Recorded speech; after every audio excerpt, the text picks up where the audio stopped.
Another episode of Soil Works Soil Solutions. We're here with Dr. Tom Dykstra. I'm going to throw one at you, Doc. Go ahead. We've talked about a lot of different topics.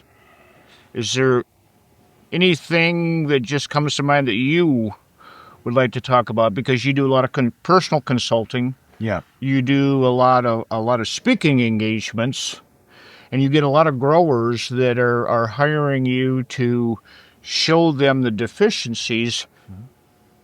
Where would be a good place to start, or do you have something to talk about that'd be important for any grower that's growing any crop? I do something. I spend a lot of time above the ground talking about the leaves. We take a look at the crop plants. We take a look at weed plants. We try to diagnose things. However, there's something going on underneath the soil. These are the roots. These roots have a story to tell. So one of the first things I want to talk about are the tap roots. The tap roots are those very, very long roots that tap, usually, into water. Many trees have these tap roots, easily, 50 to 100 feet. However, there's another tap root, such as a dandelion. Dandelion has a tap root too, but it's not going for the water. What is that one going for? What would it be going for? What would it be going for? I don't know. It's either going for GSR or it's going for calcium. One of the two. So the root's going to come in to the shop? It's going into the shop right there. I thought I saw one coming in the door. So the job of a dandelion is to reach down and grab calcium and to pull it up. Now, there are two conditions. I've talked about this many times to people, but it's good to talk about this now on the video, is that there are two conditions that are required for a dandelion. One, you need to have little to no calcium in the first few inches of soil. And two, you need to have calcium down a little bit further, 6 inches or more. The reason why is because their job is to pull up calcium and then to spread it across the surface. They will not do that if we have plenty of calcium in the first few inches. They will also not... Whoa. You want me to stop right now? So you're saying this is different because we just said weeds don't like calcium and phosphorus. Carbon and oxygen. But all of a sudden now you're saying it, am I right? Now you're saying the dandelion is going for it. It is going for it, and it will pull it up and then die. So it may be a mechanic. It is a type of mechanic. It has a job to do. It's there for a reason. It is there for a reason. Not just a plant growing out of place. Well, sometimes it looks like they are. I do know people who are at war with dandelions. I, for one, I think I just surprised Mr. South Dakota last night because I mentioned that I will eat dandelions, the flower part. And I do that because I know that there are occasionally some health factors that can come from that. It's not the best tasting thing in the world, but I know that there's some health benefits. So we do have higher weeds and lower weeds. There's some weeds I wouldn't do that to. The dandelion, because it's going after calcium, is a little bit more of a higher weed, but that doesn't hide the fact that it still has a job to do. So a dandelion is growing because there is not calcium in the topsoil. Yes. Top 3 inches. If there's too much in the topsoil, the dandelion will not grow. There are plenty of seeds that are out there and they will not sprout. So when that dandelion brings the calcium up, yes, it checks out. It checks out, it dies, and it spreads the calcium all across the surface. And this next year will be the best year you've ever had. So if you allow them to do it, rather than trying to kill them. I should probably put that in there right now. Okay, so another question. You talked about the taproot. We did this science and experiment in our greenhouse where we put a pocket of calcium down and we planted a dandelion, and that weed along our plexiglass profile, thin little thread grew to that calcium and stopped. Coincidence? Total coincidence. Nothing. And then all of a sudden that root just got big. Yep. And white. Yep. And never left the calcium. Yeah. It found what it wanted to find. It went from a thread to the size of a pencil to bigger, and then at the end of the season it just died. It's like, what did we do wrong? You didn't do anything wrong. The dandelion did everything right. So you're saying Mother Nature has a plan. Is that possible? If we just pay attention. Yeah, that is exactly what I'm saying. Okay, so now you talked about tap roots, water roots, anchor roots, calcium-seeking roots. Mm-hmm. I'm going to jump in for a second. What we found is some of these tap roots change the numbers to what we've talked about earlier. These tap roots can push through 700 psi, 800, 900, even 1,000 psi or tension of the soil to break through that, the taproot. Are you talking about those thin roots, or are you talking about the like big radish type roots? The taproot. Yes. Musk thistle, Canada thistle. Yeah. We have seen push through 800, 900 psi. But the taproot, not the other roots. Yes. Just the taproot. So the big water anchor, drilling rig sort of root is trying to pull things up, and that has more pressure. So we've got the taproot explained.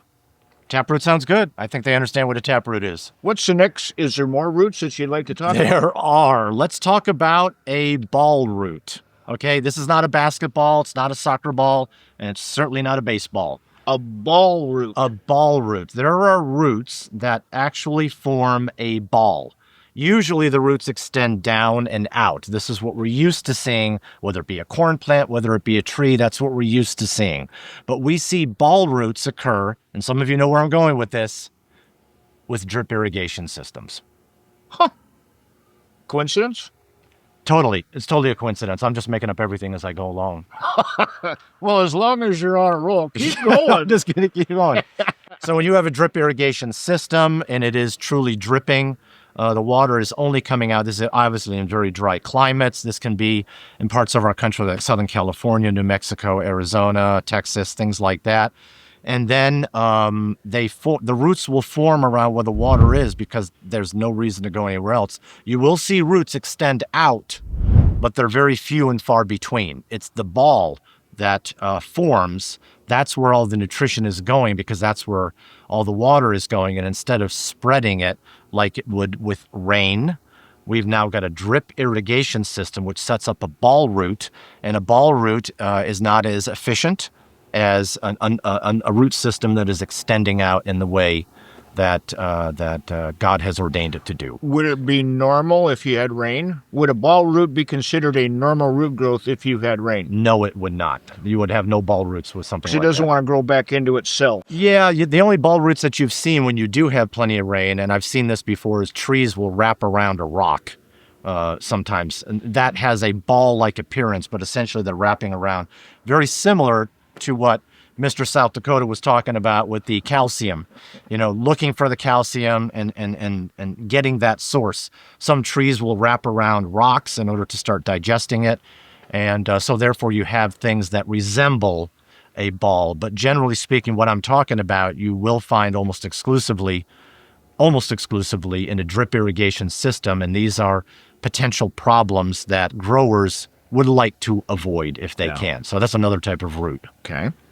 So we've covered tap roots, ball roots. Yep. Do you have any more? I do. Wow. Well, go on. Let her buck, cowboy. Short roots. Short? Short roots. So if you expect the roots to go down 12 inches, 24 inches or more, but they're all short, what's going on? They cannot get through what? Tell me. Tell you. I will. And I'll tell you at the same time that I'm telling him. If you have compaction layers, they will be unable. These are the thin roots right now. If there's a taproot, maybe they can work through it. But generally speaking, those thread-like roots, including any of the mycorrhizal fungi that are associated with them, are going to stop once they hit that. And therefore, you're going to have what are known as short roots. When you pull something out, you'll notice it's a lot shorter than you expected, or shorter than, let's say, another corn plant a little farther down that doesn't have a compaction at such a short level. So when you have compaction at the 2 to 3 inch mark, you can get extremely short roots.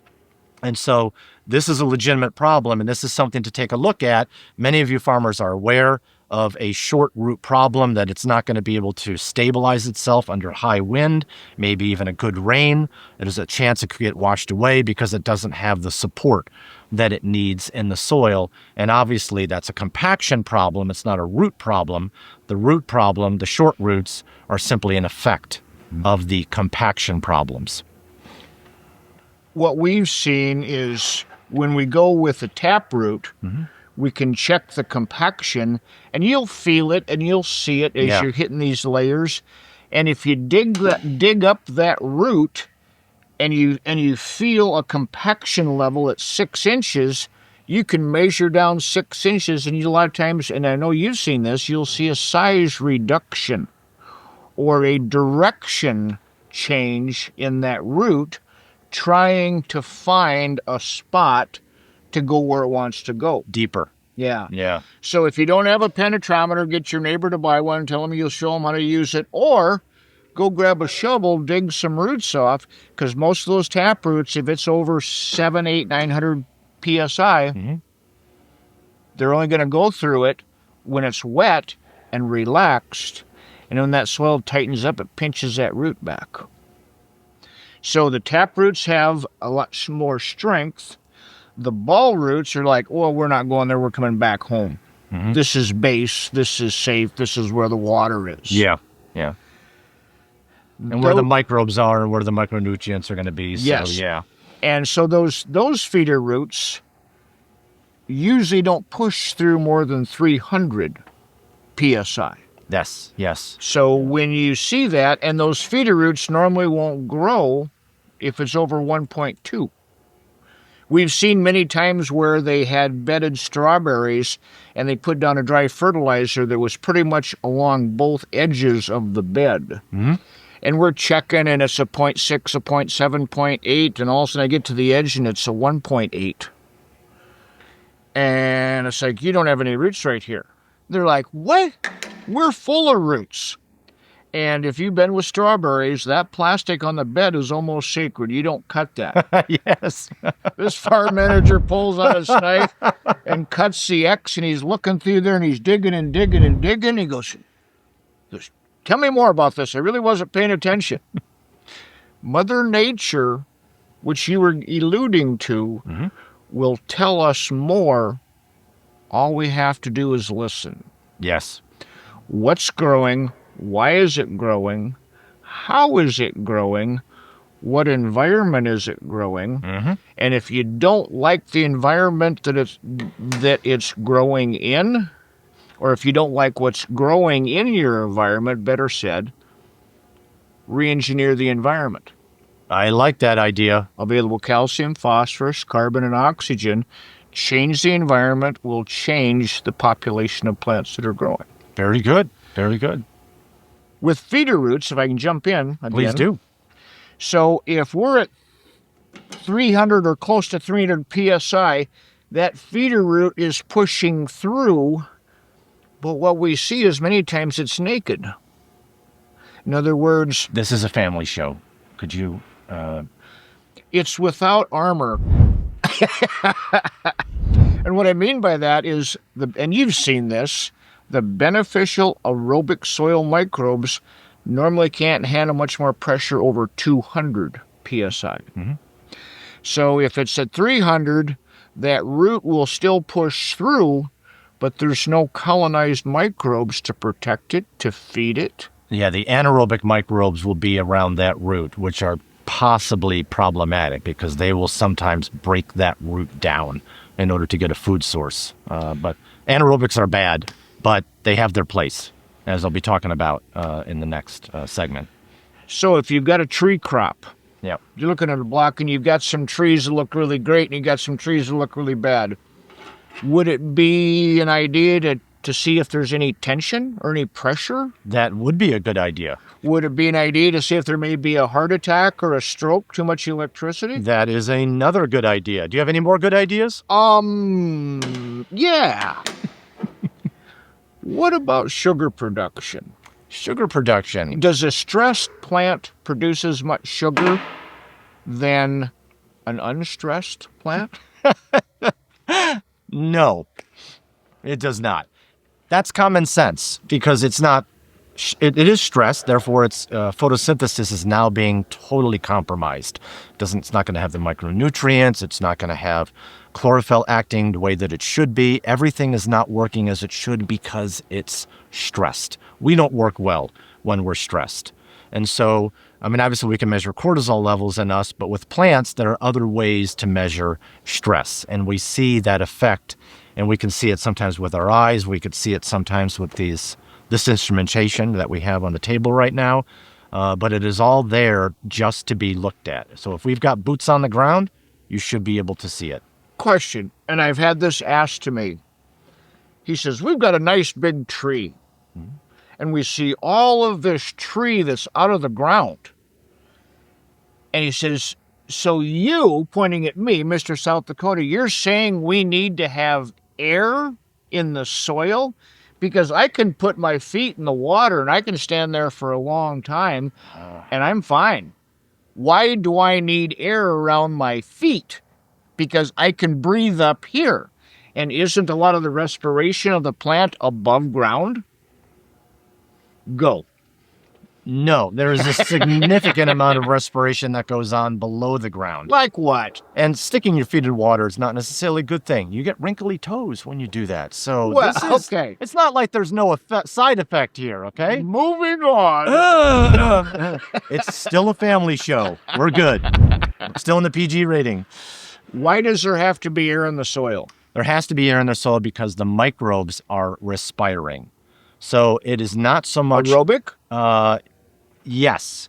The aerobic ones are respiring, the anaerobic ones are not, and therefore you want the aerobic ones, you want more aerobic ones in the soil, which means you want more oxygen. Why? Because they're the ones doing the heavy lifting. What do you mean by heavy lifting? So they breathe in air. Yep. Atmospheric air, 78% nitrogen, 20% oxygen, blah, blah, blah, blah, blah. They exhale what? Carbon dioxide. Whoa. The two big elements of what a plant is made of. Do you think that's a coincidence? Could this be the carbon cycle? I wonder if there is a carbon cycle angle that we could go with. You should talk to academia and see if they've got any ideas on this. So the air in the soil isn't necessarily for the roots. Correct. But roots aren't breathing. But it's for Not the that microbes. Much. Yes. I call them the cooks of the kitchen. Okay. That they have to prepare things for the plant. And so the sugar flow, there's nutrients in, there's nutrients out, everything's going, but the leaf makes the sugar, pushes it down out the root. Mm-hmm. Root exudates, squirts out a little sugar, feeds the microbes, they mine some more area, yada, yada, yada. Yada, yada, yada, blah, blah, blah, just like you were saying before. Very descriptive. Yeah. Yeah. Everybody lives happily ever after. They do. They do. With these roots, got to have the right electricity. Mm-hmm. Got to have a low enough pressure. Mm-hmm. A portion of what this measures, or all of what this measures, has to be around these roots. Yes, because the plant is connected to itself. So when you're measuring, and we usually measure the leaf. By the way, you can measure other things besides the leaf, mm-hmm. But and I've measured roots before.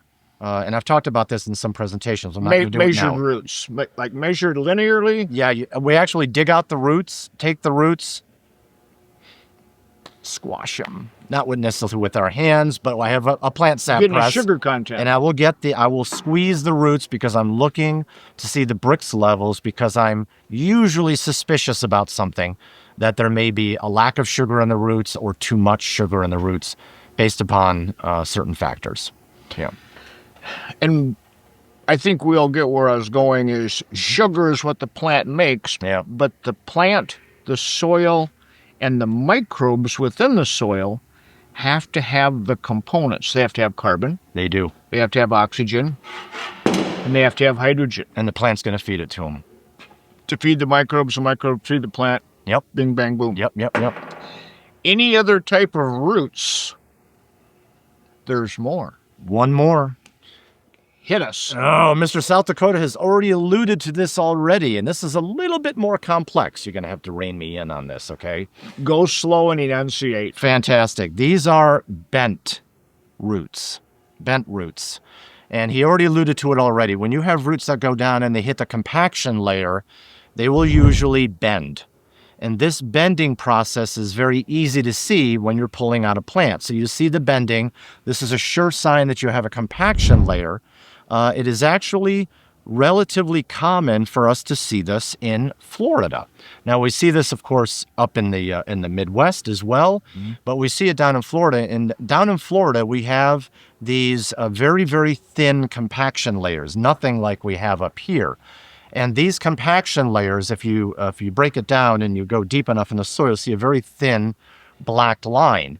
When these roots go down to it, sometimes they can puncture it, but many of them don't. They will bend. And so when we take a look at these roots, these bent roots, so this root is now parallel with the ground, we see a bunch of small roots extending off of that bent root at the bottom. What is it doing? It's getting all the nutrients that you have spent a lot of money putting in the soil with all your micro packs and with all of your applications. They go down into the soil and they get caught at that compaction layer. Once they get caught at that compaction layer, it does change the color, and you'll often see that black line. We usually have a very thin one. It's relatively easy to break with the penetrometer, but these roots will then spread and then start extending their little rootlets out in order to clean off all of the nutrients that you have been putting into your soil for the past 5 years, 10 years, or even longer. Maybe your dad or your grandpa? Yeah, so the bent root, if you just see a bent root, that's usually an indication about compaction. But if the root is bent and then you see a lot of extensions coming off, that means it's trying to grab all of usually the metals, because they sink into the soil a little bit more readily. And they're trying to pull off any of the iron, the manganese, things of that sort from the soil. So that was the last one that I wanted to mention. Would you like to say something? Because you've got that look. As you're talking about bent roots, soybeans, we have handed one of the growers the penetrometer, and he starts pushing down, and you can tell that there's a compaction layer. And while he's doing that, I say, maybe you're just in a hard spot here. Check a little bit further. And so while he's checking, I said, measure to see where that hard pan is at, because I said, I've got a sand shovel, I'm going to dig some plants up. What you find with this, I'm going to find with the sand shovel. So after they walk 15 feet in every direction, they're like, everything's hard. I'll pull up a set of roots that will go down about this far and then go lateral, like you said, go bent. Yeah. And I'll say, does this root depth match with what you're seeing here? Another coincidence. Mother Nature, boots in the dirt. Boots in the dirt. How important is air to the healthy establishment? Let's just get to the root of the problem. I love this pun. You're not sorry at all. How important is air in the root system of any plant? It is so important that without it, death will ensue within a matter of minutes. In the name of science, you say that air is very important. What if somebody doesn't believe you? What if I choose not to respond? My point being is, no, we're not going to wrap this around anybody's face. But he's thinking about it. Well, you have no idea how tempting this is. But the thing is, nobody realizes how important air is until you're not getting it. Until you're not getting it, yeah. So please, when you're looking at what's growing, dig up some plants, dig up some roots, go with what Doc said, check to see how much pressure, tension, compaction is. Look to see what kind of electricity is there, and then go up on top or go below and check to see, because this is kind of a do-it-yourself field analysis, wouldn't you say? It is. It's not something that you need to send away and spend a lot of money on. Once you purchase these items, they're essentially free to use for the rest of your life, and therefore that makes it much more affordable for the farmer. If that wasn't obvious before, then I need to point it out now. Yeah. And with market prices being what they are, anytime we can solve a problem without spending a pile of money. Right. Yeah. Right. So anything else you want to cover today, Doc? There is nothing as far as the roots. I think we covered some of the easy to find things that a farmer will run into or has run into, and we've offered some solutions about how to take care of them. So I think it's a good start. So with the do-it-yourself field analysis, talking about the root and the health of the root, for Dr. Dykstra and myself, thanks for being here. Thank you.